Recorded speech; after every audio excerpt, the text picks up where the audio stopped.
Hi, Gita. Good to see you and have you on the show. Thank you so Hi, Gita. Good to have you on the show. Yeah, thank you so much for having me. It's an absolute pleasure to have you and have you share about the fitness journey for yourself, but also as a fitness founder across so many different startups, as well as being a builder in the Indonesia startup ecosystem. So, really excited to have you on the show. Thank you. Excited to share my story. Yeah. So, Gita, tell us about who you are professionally. Okay. My name is Gita, and I am a serial founder. So I've been in the startup ecosystem now for 11 years in New York and then in Indonesia. I've built several companies along the way. The most recent one was RFitness. So I'm the CEO and co founder of one of this wellness brands. On the side, I also mentor other entrepreneurs because that's one of my passion, which is to see them grow, and also started angel investing too and learning that other side of entrepreneurship. Amazing, Gita. So, how did you get started in entrepreneurship? Was it something that you were interested in from young, or was it something that you fell into along the way? More like falling into. I wouldn't say it's something that I was thinking about since young. And also, this makes people think as if I have my act together. But actually, in reality, I feel that life is a series of accidents that you do. And then once you don't enjoy one of these steps, you leave and try something else, which is technically how I founded entrepreneurship. So I went to business school during the height of the global financial crisis. If you all don't remember, that was 2008. And during that time, getting a traditional job, and when I say traditional for business school, it's consulting, finance, was particularly hard. So my peers started a lot of companies, and I was one of them. So in 2010, I started my first company, which was e-commerce. It failed because I didn't know what I was doing. I was a first-time CEO, didn't understand many things, didn't realize that startup was more about people than it was about product. One of the biggest lessons in my life. And that was how the whole startup bug bite started. And then I just kept going and I started doing all sorts of different enterprises after that. I love what you just said, which is you think it's all about a product, and you realize it's a lot about people as well, right? Uh, Yeah. Tell us more about how you discovered that. Oh yeah. So there's this concept that we assume if we can create the best product, then people will just flock to it. But then you realize that any company, any organization, anything at all is really just a collection of human beings, and human beings are rarely straightforward. And now that I'm doing a master's degree in psychology because I am that interested in human beings, we realize that people's insights are so complex and people are rarely just about one thing. In fact, that's the beauty of the human condition, is how layered and complex it all is. And when everything, any company, organization, nonprofit, country, is a collection of humans, then you're constantly dealing with all of those layers. And that's more important than any product, because the product can change, the market can change, consumer demand can change, but when it comes to managing people and dealing with different intrinsic motivations, that is its own challenge. Why is it that so many founders, especially first-time founders, really mistake product for people and for people to be products? Well, okay. Well, the really quick, easy answer for me was my ego. I was a graduate from Wharton, which gave me this outsized sense of importance at the time because I thought I knew what I was doing and I thought I was smart, which is one of the most hilarious things you can ever think about yourself because there's about 7.7 billion people in this world. So if you think you're really one of the top out there, then man, your social circle is tiny, right? That or you're just in the wrong place. I don't even know. But that is the really big issue.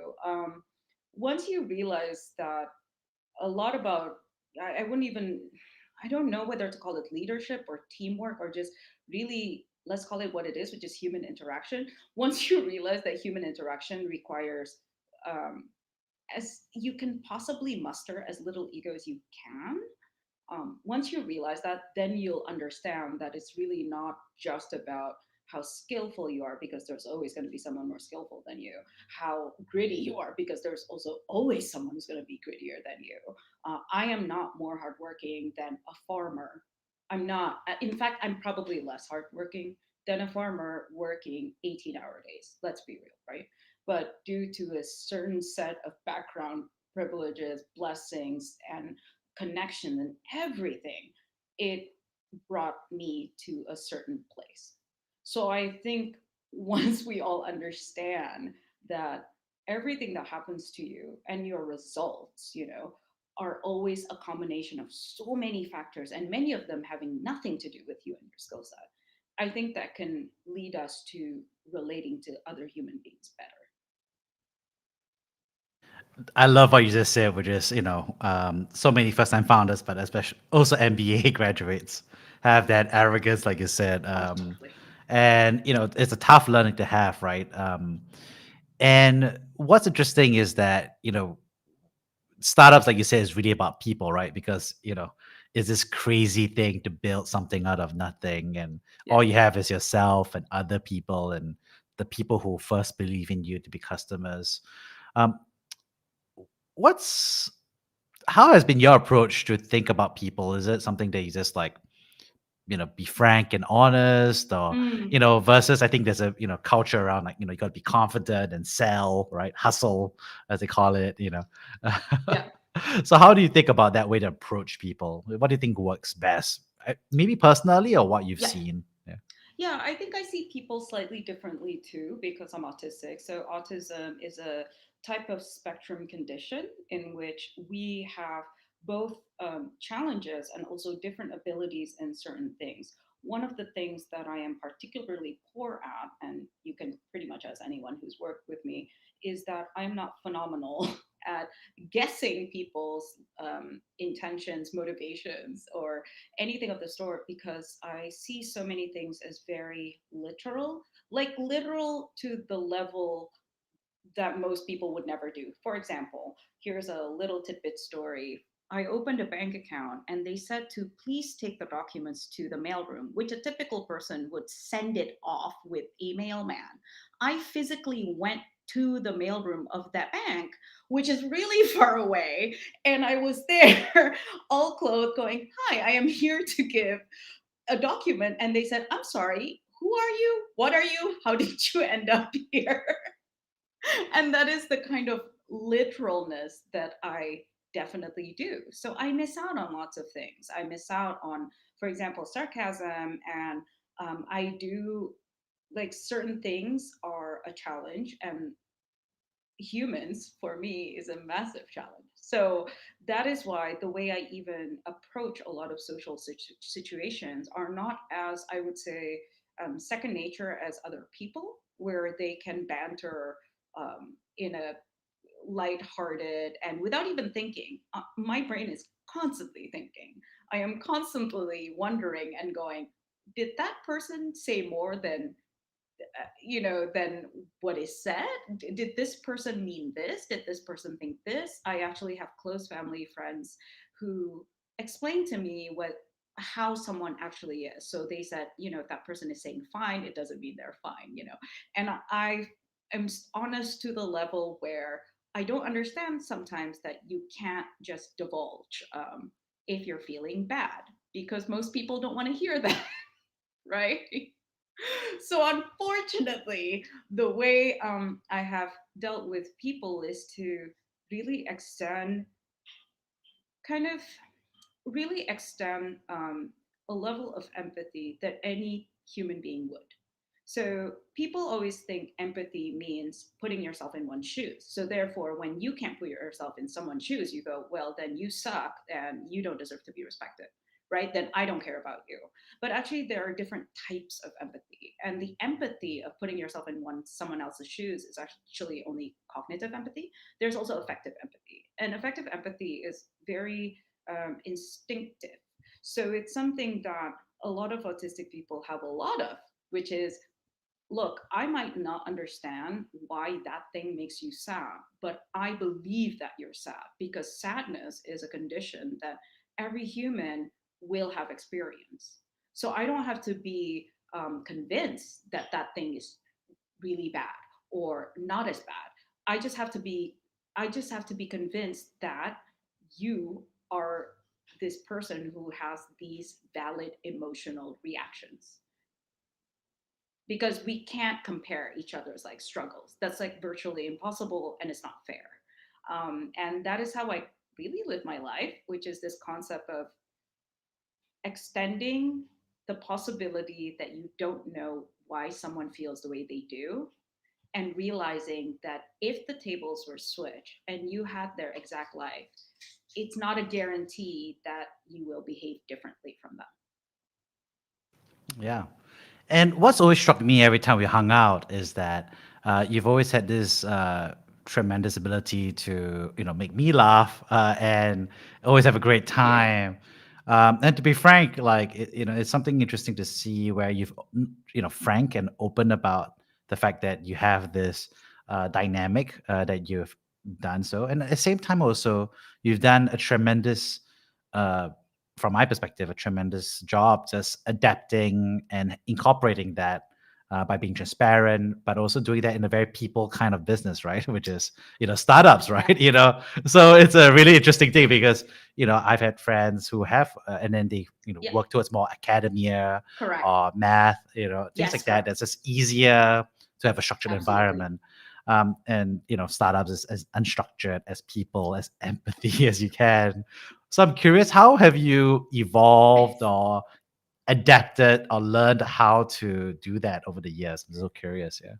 Yeah, so about that, because my entire family, I think, were pretty surprised that I decided to go down a road of very highly unstructured lifestyle, constantly dealing with human beings. And if you're wondering, in real life, I am actually very, academic. I unfortunately kind of take the stereotype of what you think, like, does she play math games? Yeah, I do play math games. It's true. Like, that is something I do. Like, I take degrees on the side for fun. I'm a nerd. Like, that is just who I am. But there's something with people that gives me a level of satisfaction in terms of really having a rich life in terms of both experiences and emotional experiences, especially, that I say I didn't find back when I was just more within myself. So I was, really working in environments where I just analyzed a lot of things. I read a lot. I saw a lot of numbers, and those are very comfortable. It's a super comfortable life, and there's nothing wrong with that. But after going into entrepreneurship and just constantly thinking, oh my gosh, I don't know what I'm doing, that is actually more rewarding.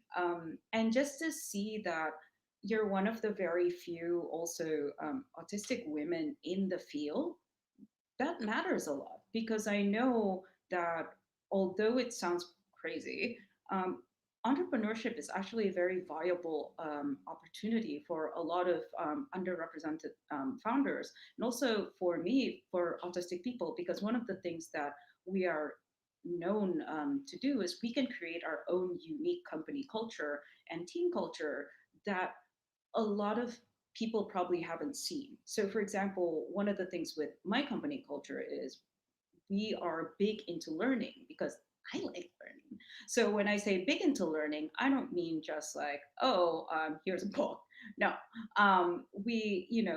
back then when we were open offline, we were able to have weekly, weekly open roundtables with people who work in the stores. They were able to talk about social, political, economic concepts.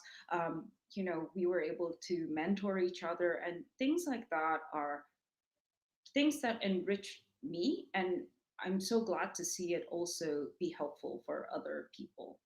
And that's something that I think, although emotionally it's so hard to be in entrepreneurship when reading people is a true challenge for me, it is also very, very rewarding. My life is rarely my life is actually rarely um, stable in in some way, in the way that every day is predictable, because every day is really not predictable.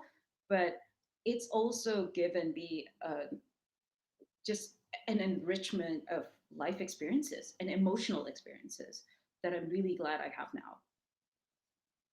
Amazing. I love what you just said, which is, you know, a lot of people see founding as a very unstructured environment. Yet, because what you're saying is, as a founder, you get to structure the environment as Yeah. well. Yep. And so you've actually built and adapted the company culture in a way that collaborates and works well with you, which is, I think, an amazing insight.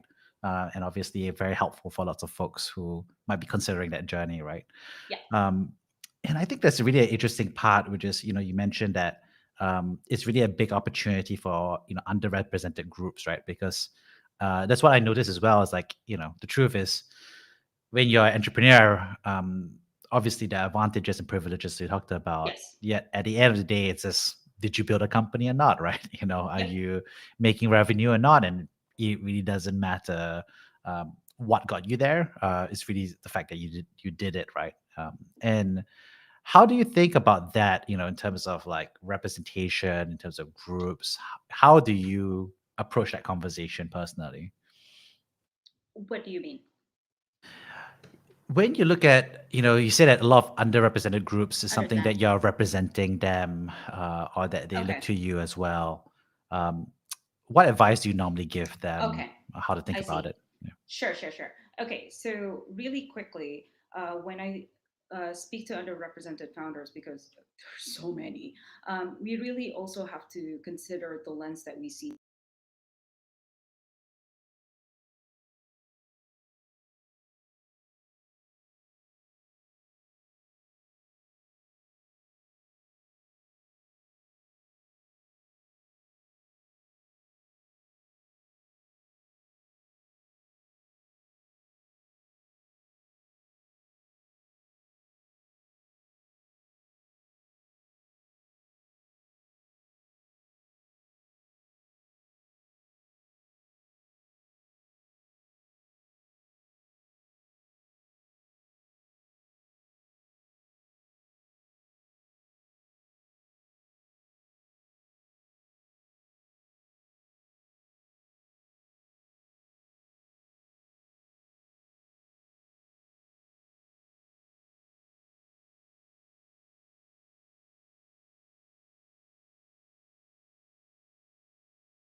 Looks like a connection just dropped, so we're just waiting for her to reconnect.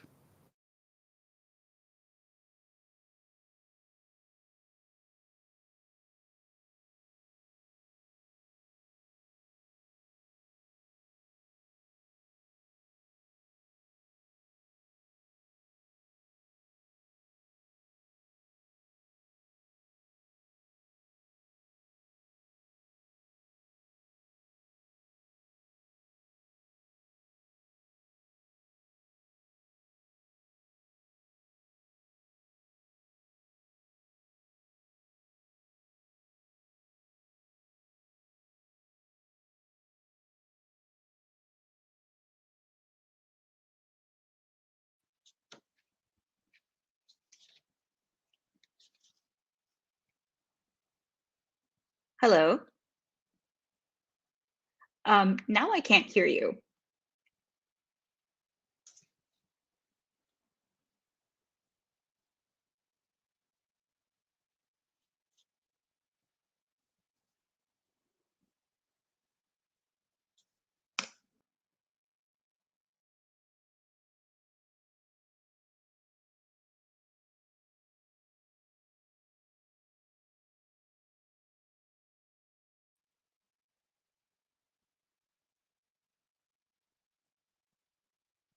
Oh, yeah, you can hear me now, right? I can hear I you. muted myself. Awesome. Oh, okay. Yeah, sorry, I muted myself. Yeah, you hear? Okay, we're back.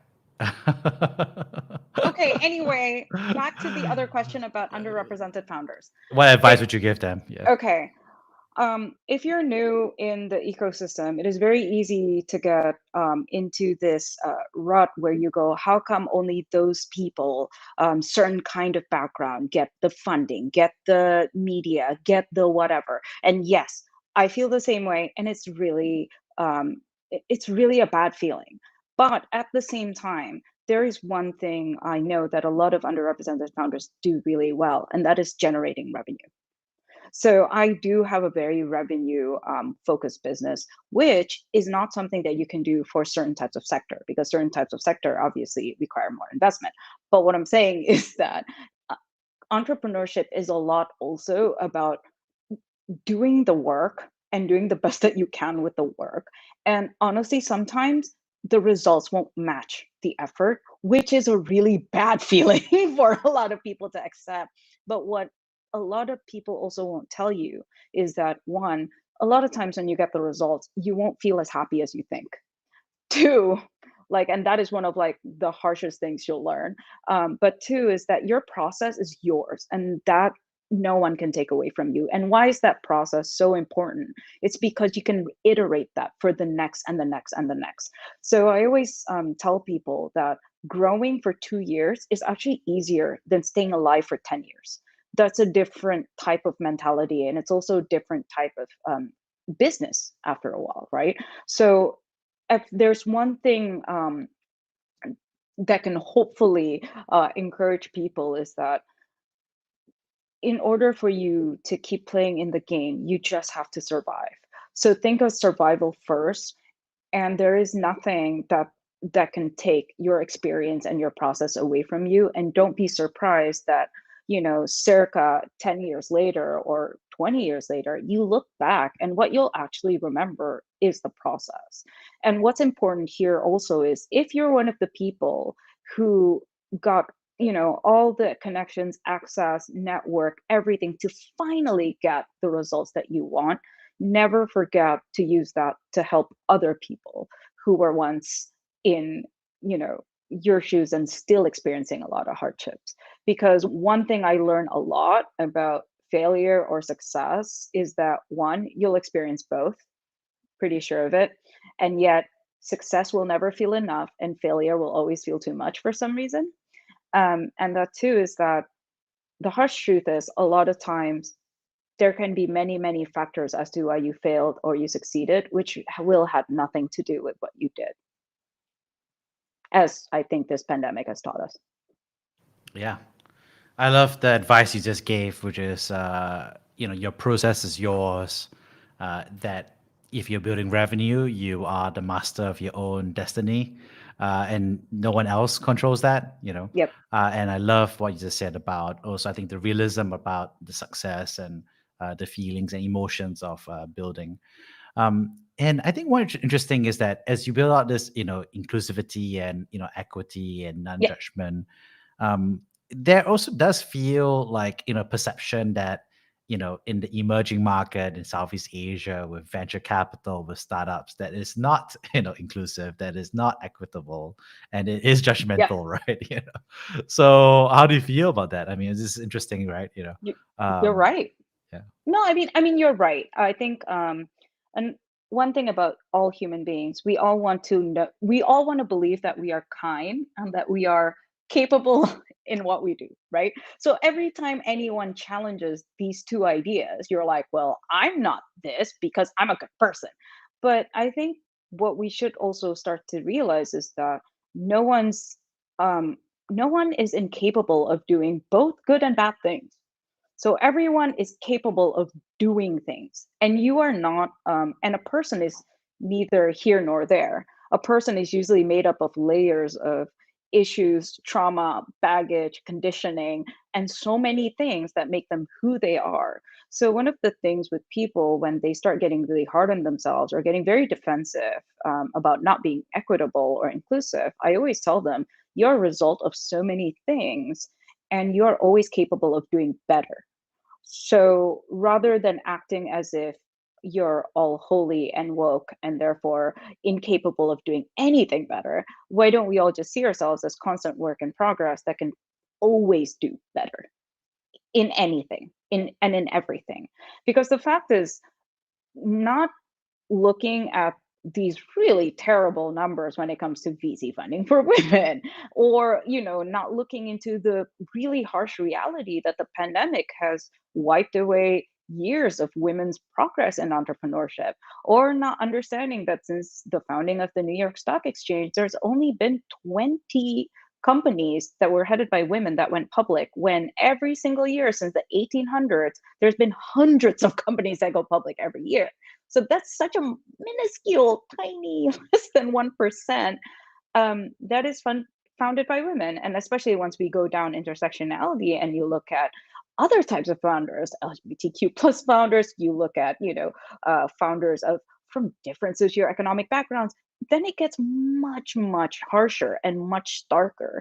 And so to act like this doesn't exist in order to make us feel better that I am still a good person, you know, that doesn't help anyone, because the fact is, we are all responsible, unfortunately, for the next generation, whether we like it or not. Many of us, have children, nieces, nephews, and they're constantly looking towards us, not for our advice, but they're literally copying what we do. And I'm very reminded of that by my niece. She's only 5, but let's be real, she's already started doing things that I do just because she sees it. And so I cannot sleep at night if I know I haven't done the best version of myself to help others, because that is not the legacy I want her to get. I want her to get the best out of me, basically. And that for me is very important. Wow, that's such a powerful message. And you made me laugh because it's so crazy that there's so much inequity, and then we're all just kind of walking around like, oh, like it's fine, it's just Yeah, the way it is. And which is it's actually okay to say it is what it is right now, but it's yeah, not okay to say, like what you said, it's not okay to say that we shouldn't improve, we shouldn't try to right. make things better, right? And I just love that powerful message, really, about I think it really is a call to everyone to just work together, right, and make it better, right? And I think one interesting thing that you mentioned was, and I love the framing that you said, which is like, hey, we're not saying that X is bad or whatever it Yeah, is, but how do we improve on this together? correct. I'm just curious, are there any concrete things that you wished you saw the Southeast Asia, tech or venture capital Yeah, ecosystem would do in a more concrete way? I'm just throwing it out there, right. feel free if you're comfortable or Sure. not to share. um, like I said, one of the benefits actually of being on the spectrum for me is that I am very honest, to the level where sometimes I'm sure it has gotten me in trouble. And one of the things that I wish could be done, and I think it will continue to keep going down that route, is to have just more different types of people investing. Because the issue is, when 97% of the decision maker are men, it's it's not a surprise that 97% of people who get global venture capital funding are men. I mean, that's not necessarily because men are bad, evil people. No, because in the end, we all like the things that we are familiar with. And that has been proven many times over in psychology and in science. So it's not something that men should like whip themselves and go like, oh, I'm not woke enough. No, that has nothing to do with anything. It just means that there needs to be diverse representation of people in the investment committee and people who are making the decisions, people running funds. So one of the things that people ask about is, if you create a women's only fund, what if there's another women's only fund? And the way I see it, with only 2% of startup founders getting VC funding are women, there should be 200 like funds for women only for this region alone. Like, that's not, competition is not the question here. The question is more, how do you bring people and get them to rise up? And We need to stop looking at so many things as if women rise up, men will fall. Because I mean, look at the newest article in The Economist. Fact is, nations that fail women fail themselves.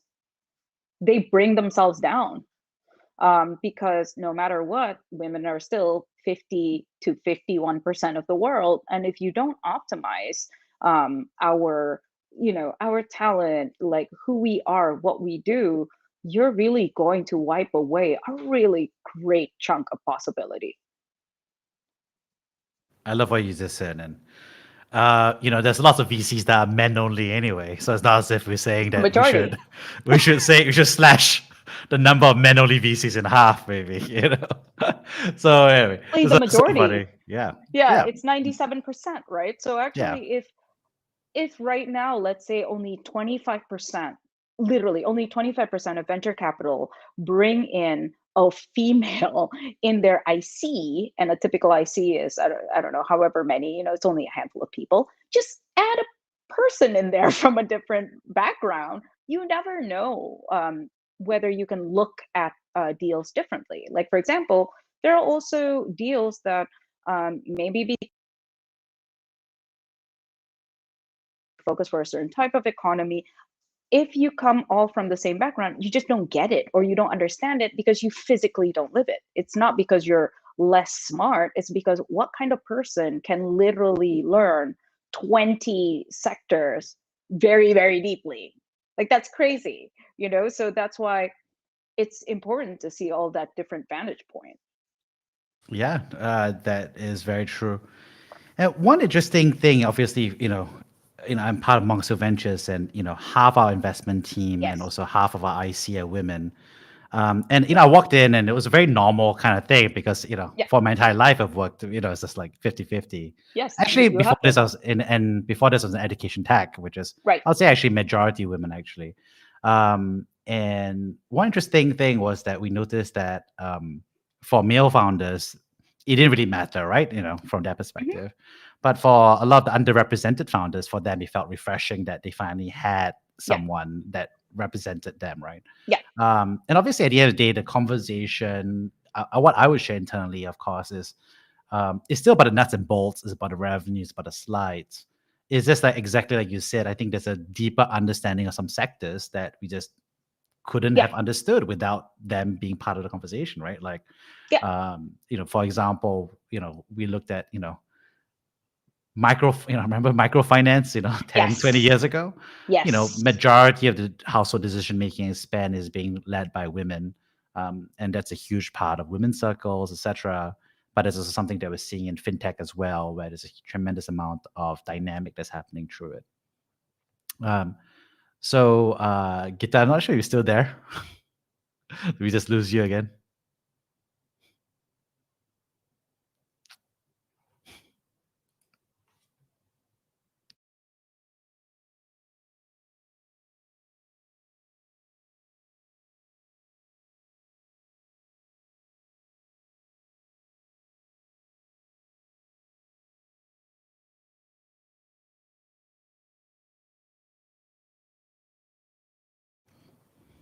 Hi.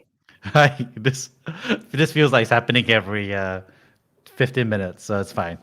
I heard everything that you said, and I apologize Oh, no worries. No worries, it happens. going on, because It's usually it works.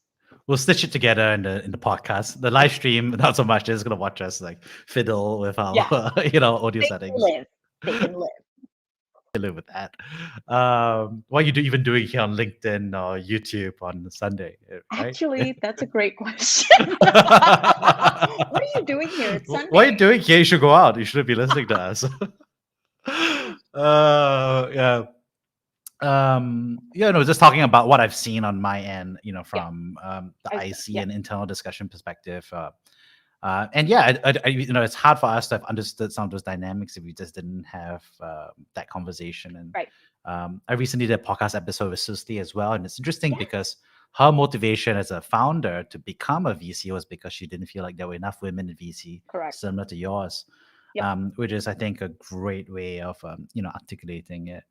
Um, how how should male VCs play a role in this? I mean, like the Um, 97%. So oh other boy. than obviously promoting Whew, and elevating and grooming and okay. nurturing Yeah, female right, talent right. to join as IC, but any other advice Sure. that, No, you know? okay. So usually every time I talk about this, so many male venture capitalists always get so scared because they think it means they're bad people and they're sexist, which doesn't make sense because part of understanding being human is realizing that one can always do better and one is always capable of doing things that are not that optimal, like whether you like it or not. Like, um, let's be real. I also have to, fight um, a lot of internalized bias within myself. Like that's just something all of us will experience and do,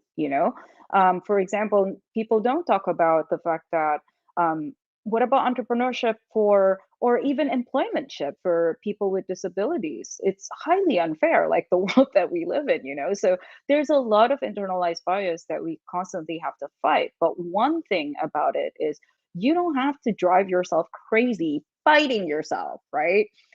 Always see every criticism that comes your way. For example, like, hey, you don't have enough female founders, or how come you don't, rather than go, well, you know what? I have a daughter, therefore I'm woke.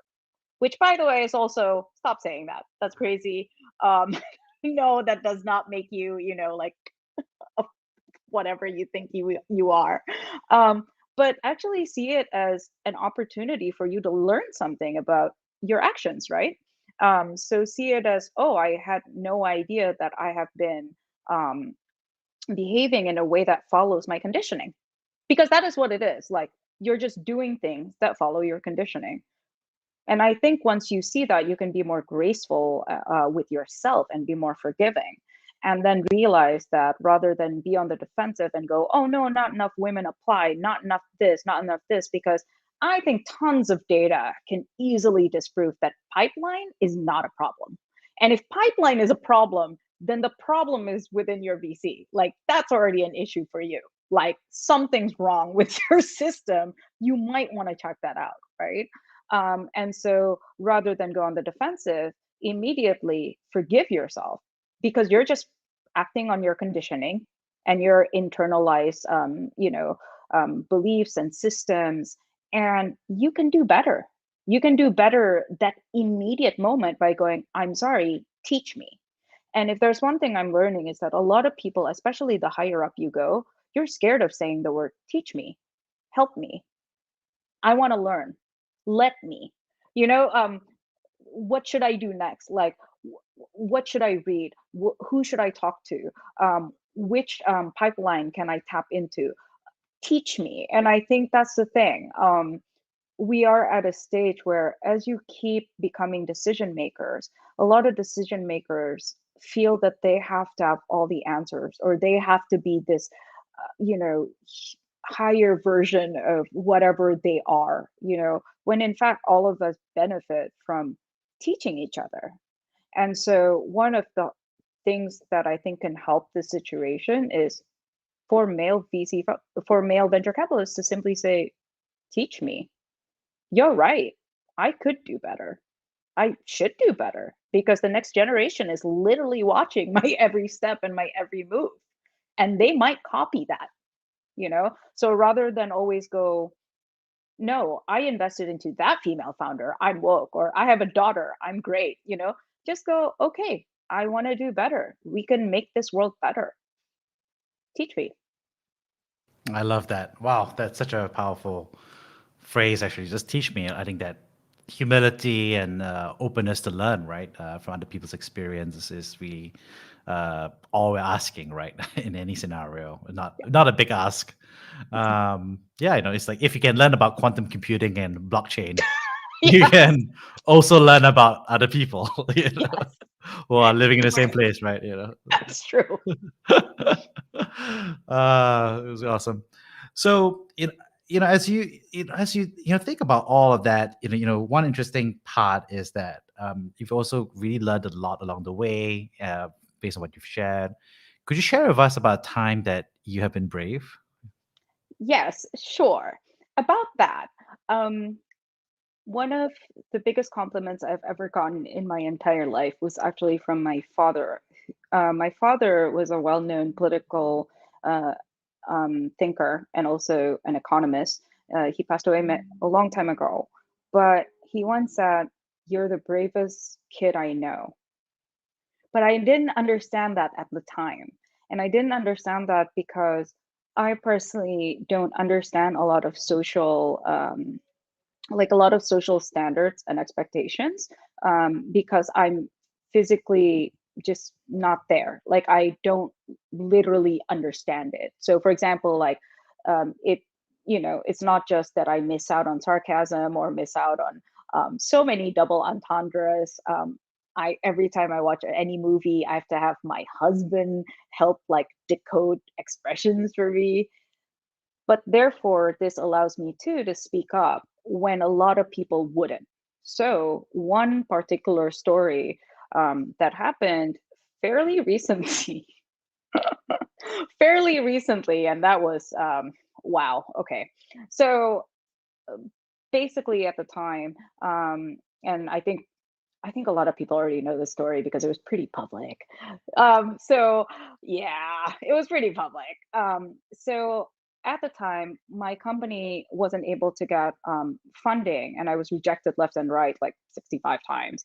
And people started speaking about me behind my back, but I didn't understand why, because I didn't understand at the time, this was 2016, I think, why it's so shameful to fail.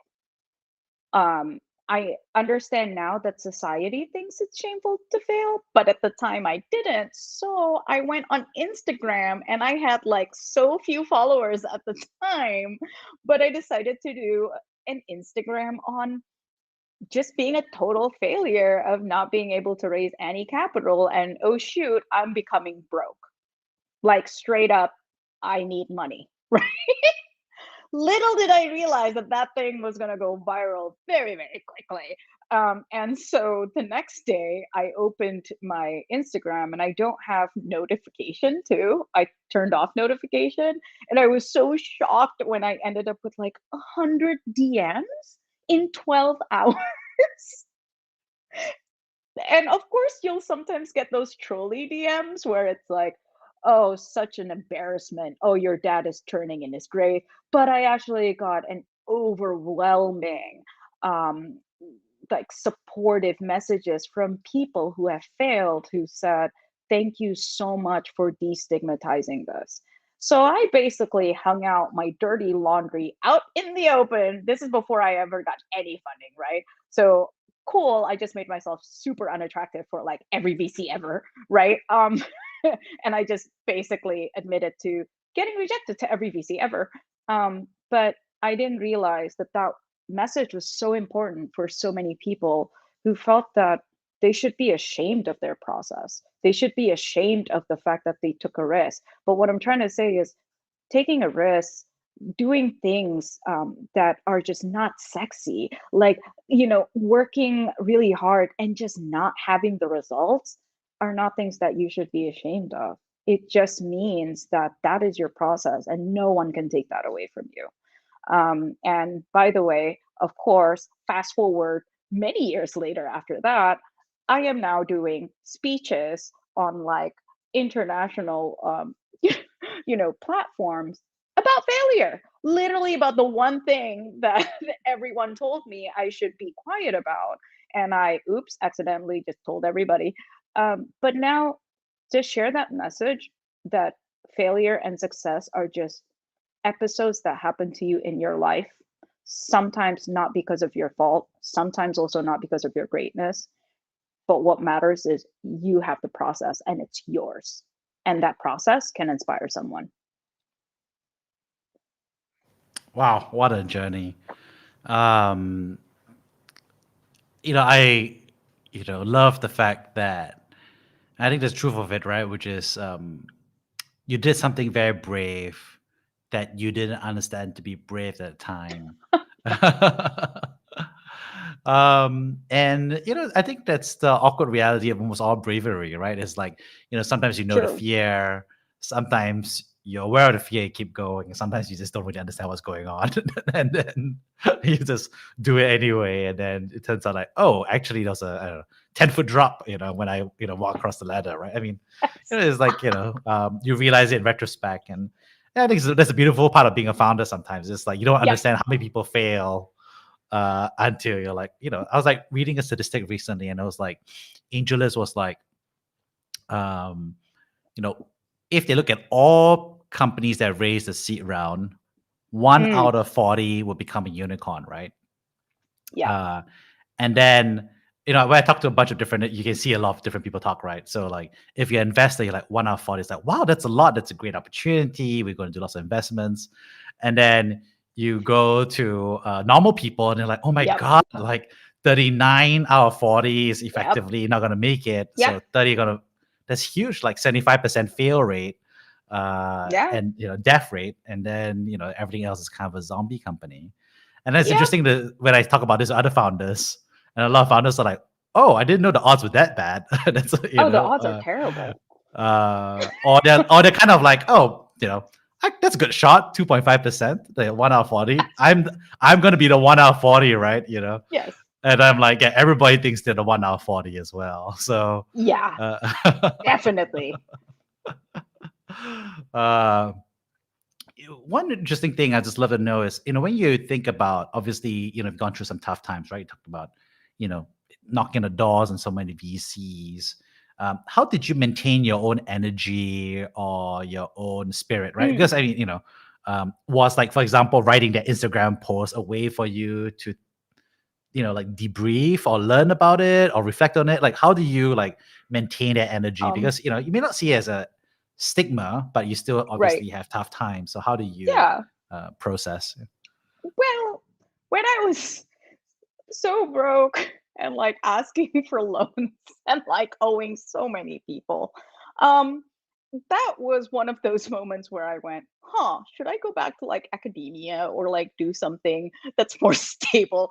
Gita, what is wrong with you? Like, you are an autistic like, female founder. Like, what are you thinking? But actually, what kept me going is a combination of one, just brute, brute force, right? Which is just one foot in front of the other. I'm going to do that every damn day until the timing happens for me, right? So there's that like strange insanity that goes on in a lot of founders' heads, which is, I'm that 1 out of 40. Well, there's a great chance you're not, statistically speaking.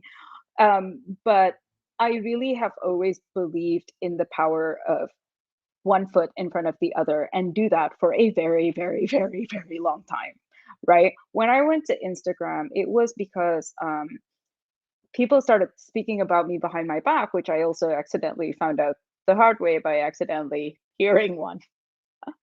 And I thought, people are saying all these shameful things because that story is not mine. So I'm going to take that story, make it mine, and they can't ever talk about it anymore, right? Like when you make something that is technically supposed to be shameful yours and you own it and you say, yeah, that is my life experience.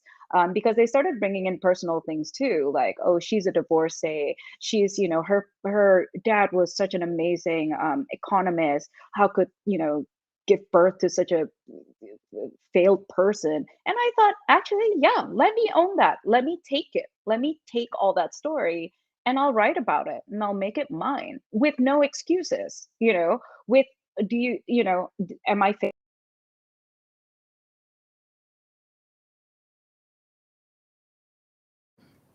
I think you just disconnected again. So got to reconnect.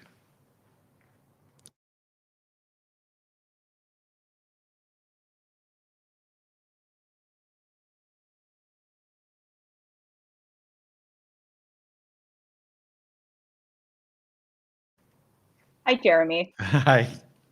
I'm not sure what's going on, but okay. You're talking about how you own your story. Yeah. So I basically decided to own my story. I'm going to make it mine. I'm going to take the failure and I'm not going to make excuses for it. And I'm just going to have it because that is part of me. A lot of times when we fail, we want to make an excuse or like a story behind it so that we feel better about ourselves, right?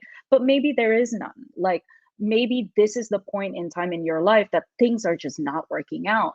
But there were many times in our lives where things worked out, and there will be times in our lives in the future where things will work out again, right? So just remembering that we all have survived all of our bad moments give me a lot of like strength and give me a lot of hope, right? We've all survived it. You just have to survive this one and the next one. But then again, never forget that you also had some good ones too. And like I said, the really weird thing when it comes about failures and successes, when it comes to success, it's never enough, right? But when it comes to failure, it's always too much. So just never forget that. Like you're constantly having both, all the time.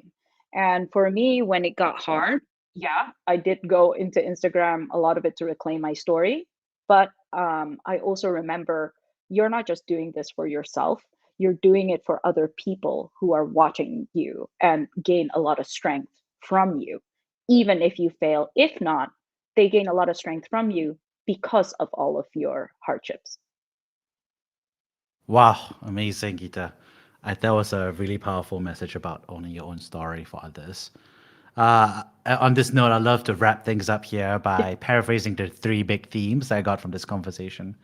The first, of course, is thank you so much for sharing about what it was like to adapt to autism growing up and being a founder, right? And I love what you talked about, which is I think this perception that being a founder is a very unstructured environment and a tough career for people with that background.